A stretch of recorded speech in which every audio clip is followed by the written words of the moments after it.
കേരള രാഷ്ട്രീയത്തിലെ ഇരട്ടച്ചങ്കൻ പാർട്ടിയുടെ ക്യാപ്റ്റൻ, വിരൽത്തുമ്പിൽ അധികാരം കറക്കിയ കരിമ്പാറ പോലെയുള്ള നേതാവ്, അങ്ങനെയൊക്കെയായിരുന്നു കഴിഞ്ഞ കുറച്ചുകാലം മുൻപ് വരെ നമ്മൾ കേട്ട പുകഴ്ത്തലുകൾ. എന്നാൽ കാലം മാറി, കഥ മാറി, കസേരയും മാറി.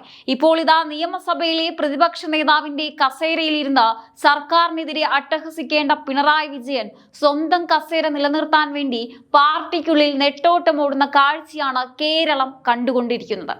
എന്തൊരു വിരോധാഭാസമാണല്ലേ. ഒരു കാലത്ത് പാർട്ടിയെ മുഴുവൻ സ്വന്തം കൈപ്പിടിയിൽ ഒതുക്കിയ നേതാവിനെ മാറ്റാൻ വേണ്ടി CPM-ന്റെ കോട്ടകളിൽ ഇപ്പോൾ കടുത്ത സമ്മർദ്ദം ശക്തമായിരിക്കുകയാണ്. കേന്ദ്ര ഏജൻസിയായ ED-യുടെ അടുത്ത നീക്കങ്ങൾ ഇനി പിണറായി വിജയന് നിർണായകമാകുമെന്ന വാർത്തകൾ വരുമ്പോൾ AKG സെന്ററിന്റെ ചുവരുകൾക്കുള്ളിൽ ഇരപ്പുറയ്ക്കാത്തത് ആർക്കാണെന്ന് പ്രത്യേകം പറയേണ്ടതില്ലല്ലോ. അല്ല, ഇത്രയും നാൾ നമ്മൾ കേട്ടതെന്താണ്? മകൾ ചെയ്തതിന് അച്ഛൻ എന്ത് പിഴച്ചു, അതൊരു സ്വാഭാവിക ബിസിനസ് കരാർ മാത്രമാണ് എന്നൊക്കെയായിരുന്നു ക്യാപ്റ്റൻ അനുകൂലികളുടെ സ്ഥിരം പല്ലവി. എന്നാൽ ED-യുടെ ചോദ്യം ചെയ്യൽ മുറികൾക്ക് മുന്നിൽ മകൾ വീണ വിജയൻ തുടർച്ചയായി ഹാജരാകേണ്ടി വരുമ്പോൾ പുറത്ത് ചിരിക്കാൻ ശ്രമിക്കുമ്പോഴും ഉള്ളിൽ ആദി കയറുന്നത് ഈ പ്രതിപക്ഷ നേതാവിനാണ്. എന്താണ് യഥാർത്ഥത്തിൽ സംഭവം എന്നല്ലേ? എന്താണ് ഇതിന്റെ പിന്നിലെ തിരക്കഥകൾ? നമുക്ക് ഓരോന്ന് വളരെ വിശദമായി തന്നെ നോക്കാം. നമുക്ക് ചരിത്രത്തിലേക്കൊന്ന് പിന്നോട്ട് പോകാം. അധികം ദൂരെയല്ല. മുൻ പാർട്ടി സംസ്ഥാന സെക്രട്ടറി കോടിയേരി ബാലകൃഷ്ണന്റെ മകൻ ലഹരി കേസിലും സാമ്പത്തിക കേസിലും പ്രതിയായപ്പോൾ അന്ന് പാർട്ടി എടുത്ത ഒരു നിലപാടുണ്ടായിരുന്നു. രാഷ്ട്രീയ ധാർമ്മികതയുടെ വലിയ ക്ലാസുകൾ എടുത്തുകൊണ്ട് ധാർമ്മിക ഉത്തരവാദിത്തം ഏറ്റെടുത്ത് കോടിയേരിയെ സെക്രട്ടറി സ്ഥാനത്ത് നിന്നും മാറ്റി നിർത്തി. അന്ന് ആ വിപ്ലവ തീരുമാനത്തിന് ജയാഘോഷങ്ങൾ മുഴക്കിയവരും സോഷ്യൽ മീഡിയയിൽ ന്യായീകരണ തൊഴിലാളികളായവരും ഇന്നത്തെ CPM സൈബർ സഖാക്കളാണ്. എന്നാൽ ഇന്ന് അതേ ചോദ്യം പ്രതിപക്ഷ നേതാവ് പിണറായി വിജയന്റെ നേർക്ക് തിരിയുമ്പോൾ പാർട്ടിക്ക് മൗനമാണ് മറുപടി. മകൻ ജയിലിൽ പോയപ്പോൾ കോടിയേരി കാണിച്ച ധാർമ്മികത സ്വന്തം മകൾ സാമ്പത്തിക കുറ്റകൃത്യങ്ങളിൽ കുടുങ്ങുമ്പോൾ പിണറായി വിജയനും കാണിക്കേണ്ടി വരുമെന്ന വികാരം ഇപ്പോൾ പാർട്ടിയിലെ ഒരു വലിയ വിഭാഗം നേതാക്കൾക്കിടയിൽ പുകയുകയാണ്. വീണ വിജയൻ കോടികളുടെ സാമ്പത്തിക അഴിമതി കേസിൽ പ്രതിയാവുകയാണെങ്കിൽ പ്രതിപക്ഷ നേതാവ് സ്ഥാനത്ത് തുടരുന്നത് പാർട്ടിയുടെ അവശേഷിക്കുന്ന പ്രതിച്ഛായയെ കൂടി ദോഷകരമായി ബാധിക്കുമെന്ന് പോളിറ്റ് ബ്യൂറോ ഉൾപ്പെടെയുള്ള കേന്ദ്ര നേതൃത്വം വിലയിരുത്തി കഴിഞ്ഞു. കോടിയേരിക്ക് ഒരു നീതി, പിണറായിക്ക് മറ്റൊരു നീതി എന്നത് പാർട്ടിക്കുള്ളിൽ തന്നെ വലിയ പടല പിണക്കങ്ങൾക്ക് കാരണമായിട്ടുണ്ട്. മകൾ കുടുങ്ങിയാൽ അച്ഛൻ കസേര ഒഴിയേണ്ടി വരുമെന്ന അലിഖിത നിയമം ക്യാപ്റ്റന്റെ കാര്യത്തിലും നടപ്പിലാക്കാൻ പോളിറ്റ് ബ്യൂറോയിൽ സമ്മർദ്ദം ഏറുകയാണ്. അടുത്തതായി നമുക്ക് ഈ മാസപ്പടി കേസിന്റെ നിഗൂഢതകളിലേക്ക് കടക്കാം. എന്താണ് ഈ മാസപ്പടി കേസ് നോക്കാം. CMRL എന്ന സ്വകാര്യ കമ്പനിയിൽ നിന്നും പ്രതിപക്ഷ നേതാവിന്റെ മകളുടെ കമ്പനിയായ എക്സാലോജിക് 2.78 കോടി രൂപ വാങ്ങി. എന്തിനാണ് ഈ പണം വാങ്ങിയതെന്ന് ചോദിച്ചാൽ IT സേവനങ്ങൾ നൽകിയതിന് എന്ന് മറുപടി വരും. എന്നാൽ എന്ത് സേവനമാണ് നൽകിയതെന്ന് തെളിയിക്കുന്ന ഒരൊറ്റ രേഖ പോലും ഹാജരാക്കാൻ വീണ വിജയന് കഴിഞ്ഞിട്ടില്ല. ഒന്നും ചെയ്യാതെ കോടികൾ അക്കൗണ്ടിലേക്ക് വരുന്നത് നമ്മൾ സാധാരണക്കാർക്ക് സ്വപ്നം കാണാൻ പോലും കഴിയില്ല. പക്ഷെ ഇവിടെ അത് സാധിക്കും. SFIO അന്വേഷണത്തിൽ കണ്ടെത്തിയ ഈ പൊരുത്തക്കേടുകളാണ് ഇപ്പോൾ ED പൊടി തട്ടിയെടുക്കുന്നത്. കഴിഞ്ഞ ദിവസങ്ങളിൽ മണിക്കൂറുകളോളമാണ് വീണ വിജയനെ ED ചോദ്യം ചെയ്തത്. ചോദ്യങ്ങൾക്ക് കൃത്യമായ മറുപടി നൽകാതെ ഒഴിഞ്ഞുമാറിയ വീണയുടെ നിലപാട് ED ഉദ്യോഗസ്ഥരെയും ചൊടിപ്പിച്ചിട്ടുണ്ട്. പണം വാങ്ങിയ കാലയളവിൽ CMRL കമ്പനിക്ക് സർക്കാർ തലത്തിൽ വഴിവിട്ട എന്തൊക്കെ സഹായങ്ങൾ ലഭിച്ചു എന്നാണ് ED ഇപ്പോൾ പ്രധാനമായും പരിശോധിക്കുന്നത്. അന്വേഷണം മുകളിൽ തുടങ്ങി നേരെ പ്രതിപക്ഷ നേതാവിലേക്കാണ് ഇപ്പോൾ ചെന്ന് നിൽക്കുന്നത്. കഴിഞ്ഞ തിരഞ്ഞെടുപ്പ് തോൽവിക്ക് പിന്നാലെ പാർട്ടിയുടെ ബ്രാഞ്ച് തലം മുതൽ സംസ്ഥാന കമ്മിറ്റി വരെ വലിയ രീതിയിലുള്ള വിമർശനങ്ങളാണ് ഉയർന്നത്. പിണറായി വിജയന്റെ ശൈലിയാണ് പാർട്ടിയുടെ തകർച്ചയ്ക്ക് കാരണമെന്ന് പരസ്യമായി പറയാൻ പലരും മടിച്ചെങ്കിലും ഉള്ളിലിരിപ്പ് അതായിരുന്നു. ഈ സാഹചര്യത്തിലാണ് വീണ വിജയന്റെ കേസ് ഇത്രയും കടുക്കുന്നത്. ഇതോടെ പിണറായി വിജയനെ സംരക്ഷിക്കാൻ പാർട്ടിക്ക് ഇനി കഴിയില്ലെന്ന നിലപാടിലേക്ക് പോളിറ്റ് ബ്യൂറോയിലെ ഭൂരിഭാഗം നേതാക്കളും എത്തിക്കഴിഞ്ഞു. ജനറൽ സെക്രട്ടറി ഉൾപ്പെടെയുള്ള കേന്ദ്ര നേതാക്കൾക്ക് മേൽ ഈ വിഷയത്തിൽ കടുത്ത സമ്മർദ്ദമാണുള്ളത്.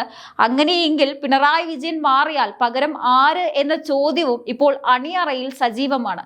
നിലവിൽ നിയമസഭയിലെ CPM അംഗങ്ങളിൽ കേന്ദ്ര കമ്മിറ്റി അംഗമായിട്ടുള്ള KN ബാലഗോപാലിന്റെ പേരിനാണ് മുൻഗണന. പാർട്ടിയിൽ ഒരു വലിയ വിഭാഗം ഇദ്ദേഹത്തെ അദ്ദേഹത്തെ ഈ സ്ഥാനത്തേക്ക് കൊണ്ടുവരാൻ താല്പര്യപ്പെടുന്നുണ്ട്. ഇതാണ് പിണറായി ഏറ്റവും കൂടുതൽ ഭയപ്പെടുത്തുന്നത്. സ്വന്തം കോട്ടയ്ക്കുള്ളിൽ തന്നെ തനിക്കെതിരെ പടയൊരുക്കം നടക്കുന്നു എന്ന് അദ്ദേഹം തിരിച്ചറിഞ്ഞു കഴിഞ്ഞു. ഇതിനു പുറമെ LDF കൺവീനർ സ്ഥാനത്ത് നിന്ന് മാറാൻ TP രാമകൃഷ്ണൻ കാണിക്കുന്ന താല്പര്യക്കുറവും പാർട്ടിക്കുള്ളിലെ ആഭ്യന്തര അസ്വസ്ഥതകളുടെ തെളിവാണ്. ഇനി നമ്മുടെ സൈബർ സഖാക്കളുടെ കാര്യം ഓർക്കുമ്പോഴാണ് ഏറ്റവും കൂടുതൽ വിഷമം തോന്നുക. പണ്ട് എന്ത് അഴിമതി വാർത്ത വന്നാലും വാട്സപ്പ് ഗ്രൂപ്പുകളിലും ഫേസ്ബുക്കിലും ക്യാപ്സ്യൂളുകൾ ഇറക്കി ന്യായീകരിക്കാൻ ഇവർക്ക് വലിയ ആവേശമായിരുന്നു. ഇതൊക്കെ കേന്ദ്രത്തിന്റെ രാഷ്ട്രീയ പകപോക്കലാണ്, ക്യാപ്റ്റനെ തൊടാൻ EDക്ക് മടിയാണ് എന്നൊക്കെ പറഞ്ഞ് തൊണ്ട പൊട്ടി കൂവിയവർ ഇപ്പോൾ ഒളിച്ചോടുകയായിരിക്കും. എന്താ ചെയ്യുക, ന്യായീകരിക്കാനും ഒരു പരിധിയില്ലേ സുഹൃത്തുക്കളെ. ഇനി ഒരു ഭാഗത്ത് പാർട്ടി ബ്രാഞ്ച് സമ്മേളനത്തിൽ സാധാരണക്കാരായ അണികൾ ചോദിക്കുന്നത് ഒരേ ഒരു ചോദ്യമായിരിക്കാം. ഞങ്ങൾ പാർട്ടിക്ക് വേണ്ടി വെയിലും മഴയും കൊണ്ട് ചോര നീരാക്കുമ്പോൾ നേതാക്കളുടെ മക്കൾക്ക് മാത്രം എങ്ങനെയാണ് ഒന്നും ചെയ്യാതെ കോടികൾ അക്കൗണ്ടിലേക്ക് വരുന്നത്? ഈ ചോദ്യത്തിന് മുന്നിൽ മറുപടിയില്ലാതെ വിയർക്കുകയായിരിക്കും CPM നേതൃത്വം. താഴെത്തട്ടിൽ അണികൾക്കിടയിൽ ഉണ്ടായ ഈ അമർഷമാണ് ഇപ്പോൾ കേന്ദ്ര നേതൃത്വത്തെ കടുത്ത തീരുമാനങ്ങളിലേക്ക് ചിന്തിപ്പിക്കുന്നത്. പിണറായി വിജയനെ മാറ്റി നിർത്തിയില്ലെങ്കിൽ വരുന്ന തിരഞ്ഞെടുപ്പുകളിൽ പാർട്ടിക്ക് ചിഹ്നം പോലും ഇല്ലാതാകുമെന്ന യാഥാർത്ഥ്യം ഇനിയെങ്കിലും നേതാക്കൾ മനസ്സിലാക്കിയാൽ കൊള്ളാം. EDയുടെയും മറ്റു ചോദ്യം ചെയ്യൽ മുറികൾ എന്ന് പറഞ്ഞാൽ അവിടെ പഞ്ച് ഡയലോഗുകൾ ഒന്നും നടക്കില്ല. അവിടെ ചോദിക്കുന്ന ഓരോ ചോദ്യത്തിനും കൃത്യമായ രേഖകൾ വേണം. എക്സാലോജിക് കമ്പനി CMRൽ നിന്ന് നൽകിയ IT കൺസൾട്ടൻസി എന്താണ്, ഏത് സോഫ്റ്റ്വെയർ ആണ് ഉണ്ടാക്കി നൽകിയത്? ഇതിനൊന്നും കൃത്യമായ മറുപടി നൽകാതെ ഒഴിഞ്ഞുമാറിയ വീണയുടെ നിലപാട് കേന്ദ്ര ഏജൻസികളെ ശരിക്കും ചൊടിപ്പിച്ചിട്ടുണ്ട്. കേൾക്കുന്ന വാർത്തകൾ ശരിയാണെങ്കിൽ അന്വേഷണം അടുത്ത ഘട്ടത്തിലേക്ക് കടക്കുമ്പോൾ വീണയുടെ അറസ്റ്റ് ഉൾപ്പെടെയുള്ള കടുത്ത നിയമ നടപടികളിലേക്ക് ED കടന്നേക്കാം. അങ്ങനെ സംഭവിച്ചാൽ കേരള രാഷ്ട്രീയത്തിൽ അതുണ്ടാക്കാൻ പോകുന്ന ഭൂകമ്പം ചെറുതായിരിക്കില്ല. മകൾ അഴിക്കുള്ളിലായാൽ പിന്നെ പ്രതിപക്ഷ നേതാവ് സ്ഥാനത്ത് തുടരാൻ പിണറായി വിജയന് ഏത് ധാർമ്മികതയാണുള്ളത്? പാർട്ടിക്ക് വേണ്ടി ജയിലിൽ കിടന്ന വിപ്ലവകാരികളുടെ ചരിത്രം പറയുന്ന CPMന് അഴിമതി കേസിൽ ജയിലിൽ പോയതിന്റെ പേരിൽ ഒരു നേതാവിനെ സംരക്ഷിക്കേണ്ടി വരുന്നത് ചരിത്രത്തിലെ ഏറ്റവും വലിയ നാണക്കേട് തന്നെയായിരിക്കും. ഇതിങ്ങനെയൊക്കെയാണ് കാലത്തിന്റെ കാവ്യനീതി എന്ന് പറയുന്നത്. ഒരു കാലത്ത് പാർട്ടിയിൽ തനിക്കെതിരെ ശബ്ദമുയർത്തിയവരൊക്കെ വെട്ടിനിരത്തി ഒരൊറ്റ അധികാര കേന്ദ്രമാക്കി വളർന്ന നേതാവാണ് അദ്ദേഹം. അന്ന് VS അച്യുതാനന്ദനെ പോലെയുള്ള മുതിർന്ന നേതാക്കളെ പോലും അപ്രസക്തനാക്കിയ അതേ പാർട്ടി ഘടന ഇന്ന് പിണറായി വിജയന് നേരെ തിരിഞ്ഞിരിക്കുകയാണ്. പിണറായി വിജയൻ കസേര ഒഴിഞ്ഞാൽ അത് കേരള രാഷ്ട്രീയത്തിൽ CPMന്റെ വലിയൊരു തകർച്ചയുടെ തുടക്കമാകും എന്നതിൽ തർക്കമില്ല. കാരണം അദ്ദേഹത്തിന് ശേഷം പാർട്ടിയെ നയിക്കാൻ തക്കവണ്ണമുള്ള ഒരു രണ്ടാം നിര നേതാവിനെ വളർത്തിയെടുക്കാൻ ഇത്രയും കാലം അദ്ദേഹം സമ്മതിച്ചിരുന്നില്ല എന്നതാണ് യാഥാർത്ഥ്യം. അപ്പോൾ കാര്യങ്ങളുടെ കിടപ്പ് ഇങ്ങനെയൊക്കെയാണ് സുഹൃത്തുക്കളെ. രാഷ്ട്രീയത്തിന്റെ ചതുരംഗ പലകയിൽ മറ്റുള്ളവരെ വെട്ടിനിരത്തി ശീലിച്ചവർക്ക് സ്വന്തം കുടുംബത്തിൽ നിന്ന് ഒടുവിൽ ചെക്ക്മാറ്റ് കിട്ടുന്ന കാഴ്ചയാണ് ഇന്ന് കേരളം കണ്ടുകൊണ്ടിരിക്കുന്നത്. പ്രത്യായ ശാസ്ത്രത്തിന്റെ വലിയ ക്ലാസുകൾ അണികളെ പഠിപ്പിക്കുകയും അധികാരം കയ്യിലിരുന്നപ്പോൾ ഏകാധിപതിയെ പോലെ പെരുമാറുകയും ചെയ്ത ഒരു നേതാവിന് കാലം കരുതി വെച്ച ഏറ്റവും വലിയ തിരിച്ചടിയായിരിക്കാം ഇത്. എന്തായാലും ഈ ഒരു വിഷയത്തെക്കുറിച്ച് നിങ്ങൾക്ക് എന്താണ് തോന്നുന്നത്? തീർച്ചയായിട്ടും നിങ്ങളുടെ അഭിപ്രായങ്ങൾ താഴെ കമന്റ് ബോക്സിൽ രേഖപ്പെടുത്തുക. മറ്റൊരു വിഷയമായി വീണ്ടും കാണാം. നന്ദി.